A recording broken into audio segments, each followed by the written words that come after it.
Hi, Mrs. McGowan, how are you doing? Well, I feel very angry and very frustrated. I've known Joy for 10 years and I've been volunteering as her carer. And I know that A, she's not incontinent and that she can go to the bathroom by herself. And that she's not a violent person unless she's driven to it. And obviously she's had a hysterectomy, so she's going to be bedridden for a few days. But I feel that they're looking after maybe her wound and its healing, but they're not looking after the rest of her needs. I spent 3 hours the night before she came in making a list of all her requirements because she's got her own way of communicating. I wrote down what she could eat and couldn't eat, the way when she smiles in a certain way, what she needs, what she does when she's stressed.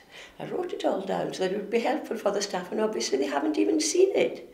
And now this incontinence bit is really, really distressing. And of course, when poor Joy gets stressed out, she lashes out because she gets frustrated that people aren't understanding what she needs.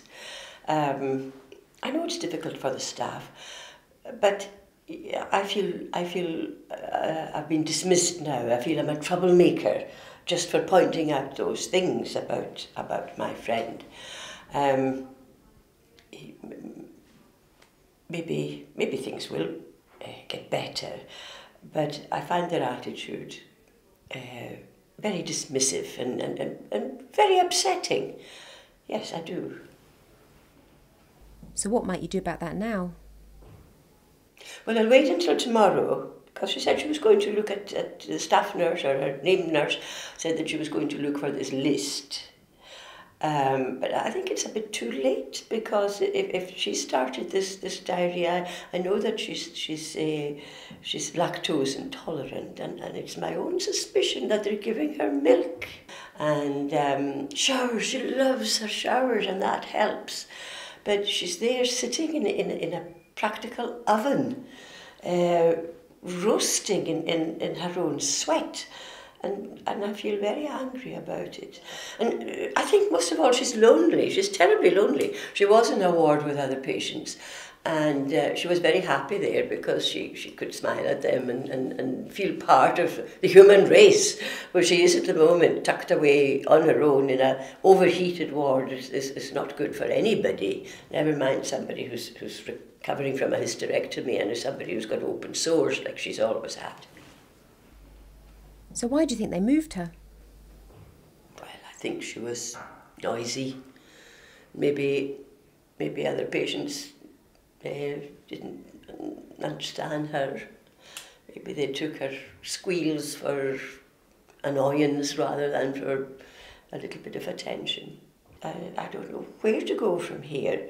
Once upon a time there used to be a matron or an amina or somebody you could go to, but now it's a named nurse and that's it. So I'll wait a couple of days, and if things don't get better, I'll think of something to do. The nurse said she found Joy quite aggressive towards staff. Do you think that's something to do with the way they're working with her? Yes. They don't consider her inadequacies. So they're not inadequate as far as I'm concerned, but I think they look on her as being inadequate in communication and in all sorts of ways, and they just treat her like a piece of meat, really. Maybe that's being too aggressive, but that's what I feel. I feel that strongly about it, and it hurts me because I care for her, and lots of people care for her. And to see her suffering like this, and if she's aggressive, it's because she doesn't know any other way to show her anger or her frustration with the way she's being treated. You don't find that when you take care of her? No. She's a very, very happy person. Maybe it's time I've got used to her ways, and if I see her getting slightly aggressive, I tease her, and tickle her and make her laugh. Whereas it's a confrontational thing in her present situation. You don't confront Joy. You go along with her and you tease her out of it, and you have her laughing and she's forgotten about her aggression. Joy has different ways of smiling, is that right? Different ways of smiling. If she's happy, she kind of chuckles.